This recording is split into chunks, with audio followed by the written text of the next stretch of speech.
Welcome back, everyone, to the Deep Dive. This is where we sort through the noise for you. Glad to be here. So today we're uh, strapping in, you could say, for a look at a really vital job in military flying, the Weapons Systems Officer. Yeah, the WSO. We've gathered some really interesting stuff for you. Think of it as your personal briefing. We've got insights from Wikipedia on Charles de Bellevue, a true legend, Right. and articles from places like Air and Space Forces magazine, The War Zone, even some discussions off Reddit. So our mission, if you will, is to really get a handle on what being a WSO, or nowadays often a Combat Systems Officer, a CSO, actually involves. Exactly. What do they do? How did this job come about? How has it changed? And maybe where is it going? Okay, let's kick things off with that legend you mentioned, Charles B. de Bellevue. He seems like a perfect case study. Oh, absolutely. De Bellevue is fundamental to this whole story. He was a WSO, USAF, during the Vietnam War. And he wasn't just any WSO. No, not at all. He became the top American MiG killer of that war. Achieved ace status back in 1972. Ace status, meaning 5 confirmed aerial victories, right? But he got 6. He did. 6 confirmed kills. The Wikipedia entry actually lists them out. All in 72. Let's see, a MiG-21 in May. Right, May 10th. Then 2 MiG-21s on July 8th. Another MiG-21, August 28th. And then boom, September 9th, 2 MiG-19s. That's what made him an ace, and then some. And he did all this from the back seat of F-4 Phantoms, the D&E models, working with pilots like Steve Ritchie, John Madden Jr. That's the key part. He was the WSO. And, some of those F-40s they flew had this classified system on board called the APX-80 combat tree. Combat tree, what did that do? Well, it was basically an electronic set. It could read the enemy MiG's IFF signals, identification, friend or foe. So they could find MiGs even if they couldn't see them, beyond visual range. Precisely. It let WSOs like de Bellevue detect and track them way out there. This wasn't just, seeing a bit further. It was a huge advantage. A game changer, really. Allowed them to be proactive, set up intercepts rather than just reacting. Exactly. The source material calls it a paradigm shift, especially for his unit, the 555th Tactical Fighter Squadron, the Triple Nickel. It shows how critical the WSO was in using that tech effectively. Almost like giving them a sixth sense in the air. You could say that. And it wasn't just the tech. De Bellevue himself was clearly exceptionally skilled. You see that reflected in his medal's Air Force Cross, 3 silver stars. Yeah, quite the recognition. And interestingly, the Air Force later sent him to pilot training. Recognized his unique skill set, I suppose? He did. He went on to command, had a full career, retired as a colonel. It's also kind of fascinating. The Wikipedia page mentions where some of the actual planes he flew ended up. Oh, yeah. One F-4D, number 660267, is apparently preserved down at Homestead Air Reserve Base in Florida. Survived Hurricane Andrew, even. Wow. Another 667463, the one with 6 kills credited to it, is at the Air Force Academy. And an F-4E he flew, 670362, was actually sold to Israel. It really brings history to life, doesn't it? Thinking about those specific airframes. It does. And thinking about de Bellevue's role, it makes you think about how this backseater position evolved. Let's broaden out, look at that journey within the Air Force. Okay. So historically, as the Air and Space Forces article points out, the Air Force always had, way fewer navigators than pilots. Right. But leadership started thinking, maybe around the late 90s, early 2000s, that they weren't really using these navigators to their full potential. Undervaluing them, maybe? Or just not adapting the role? Bit of both, probably. There was this sense that their career paths weren't maybe as fulfilling, and also technology was changing things fast. Like navigation systems getting automated. Exactly. One of the guys involved in setting up the new program from ATC, that's Air Education and Training Command, basically said, black boxes were doing more and more of the basic point A to point B navigation. So the core task was changing. Right. Which created an opportunity. Why not create a more versatile aircrew member, someone trained more broadly? And that's where the Combat Systems Officer idea came from, the CSO. That's it. Developed in the early 2000s, the idea was, look, future battlefields are complex, interconnected. We need people who understand navigation, yes, but also electronic warfare, weapons employment, someone who can manage the mission. Sort of formalizing and expanding on the skills someone like de Bellevue demonstrated, perhaps. Yeah. His medal citation mentioned his superior judgment and use of aircraft capabilities. That's a great connection. Yeah, it's like they wanted to build that kind of systems expertise into the training from the ground up, so they decided to consolidate the training. Meaning, Well, instead of separate tracks for navigators, electronic warfare officers, EWOs, and weapon systems officers, WSOs, they merged them into one CSO training pipeline. Makes sense. When did that actually happen? The first CSO class started at Randolph Air Force Base, Texas in September 2004. But it took a while to fully switch over. Oh, yeah. The article mentions it probably took until about 2008, maybe 2009, to get all those specialties really integrated. And initially, the training was split. Basic NAV and EWO stuff at Randolph. But the WSO-specific parts were down at NAS Pensacola in Florida, which, interestingly, is where the Navy trained its flight officers. So some joint training history there. There was, for a time. But now all Air Force CSO training happens at Pensacola.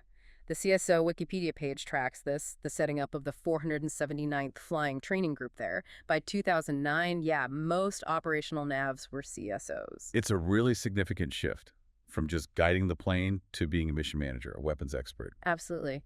And with that expanded role came more opportunities for leadership. Right. The sources mentioned that CSOs can now become mission commanders, command squadrons, even groups or wings, just like pilots. Yeah, mirroring the pilot career track much more closely. There's even a CSO astronaut badge for those who go on to NASA space flights. Wow. That's a long way from just being the guy in the back. Okay, so that's the Air Force evolution.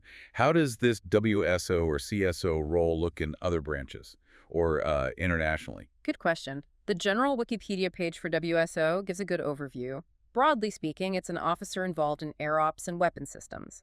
But the names varied a lot historically. They really did. The Navy, for instance, had radar intercept officers, RIOs, in the F-4 and the famous F-14 Tomcat. They were focused on the radar, the intercepts, missiles. Okay. Then you had bombardier navigators, BNs, in attack aircraft like the A-6 Intruder. Their job was crucial for, well, putting bombs on target and navigating, especially low-level stuff. And reconnaissance, too. Yep. The RA-5C Vigilante had a reconnaissance attack navigator, or RAN, managing complex sensors on very fast recon missions. So different names, different specialties, but always managing complex systems from that second seat. That's the common thread.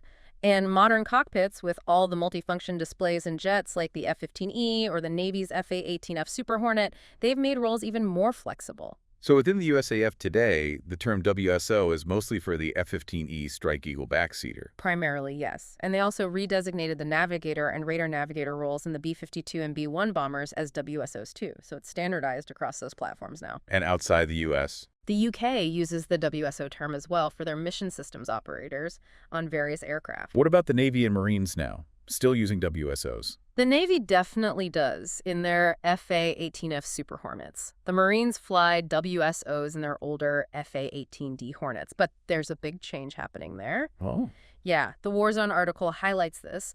The Marines are moving to an all F-35 force for their fighters. And the F-35 is single seat. Exactly. So the Marine Corps is actually phasing out the WSO position entirely. Wow. So once the current Marine WSOs finish their service, that's it. That seems to be the plan. A Marine spokesperson quoted in the article said the remaining two-seat Hornets will just be flown by a single pilot eventually.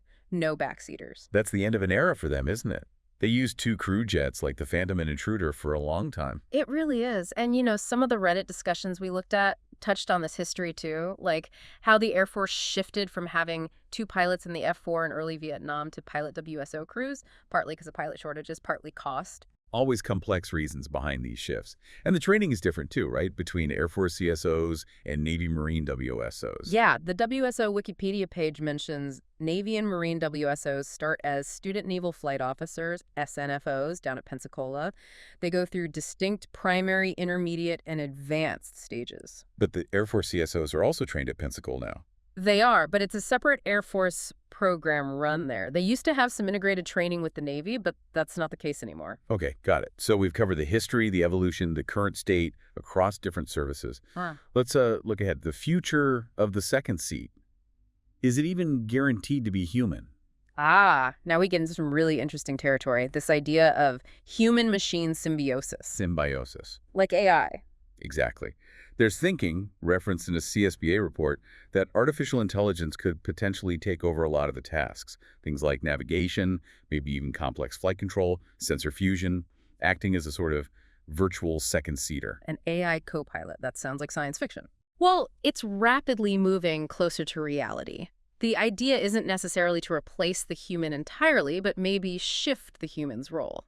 How so? The AI could handle the, let's say, the mechanics of flying and system monitoring, freeing up the human pilot to focus more on the WSO type roles. Overall mission command, weapon strategy, coordinating drones or other assets. So the human becomes even more of a mission manager, less of a hands-on flyer. Potentially, yes. The report suggests pilot training might need to change too, focusing more on that mission command aspect, managing multiple systems and platforms, maybe less on pure stick and rudder skills, relatively speaking. AI is the ultimate WSO, handling the complex data streams and navigation, while the human makes the big tactical calls. That's one way to think about it. It turns the human into this airborne battle manager, augmented by AI. Of course, this brings up huge questions. Like trusting the AI. Trust how the AI makes decisions, ensuring the human and machine can actually work together effectively under extreme pressure. It's a massive area of development. It really is a thought-provoking future. Okay, let's try and wrap this up. Sure. So, bringing this deep dive toward a landing. It seems clear the weapon systems officer, or the combat systems officer, is and has been absolutely crucial in military aviation.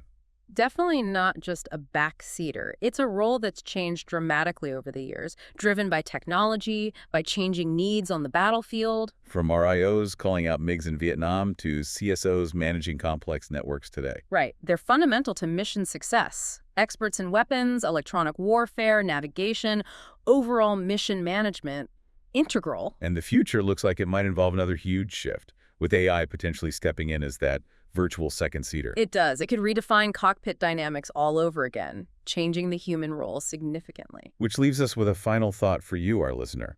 As AI gets more capable, how do you see that balance shifting?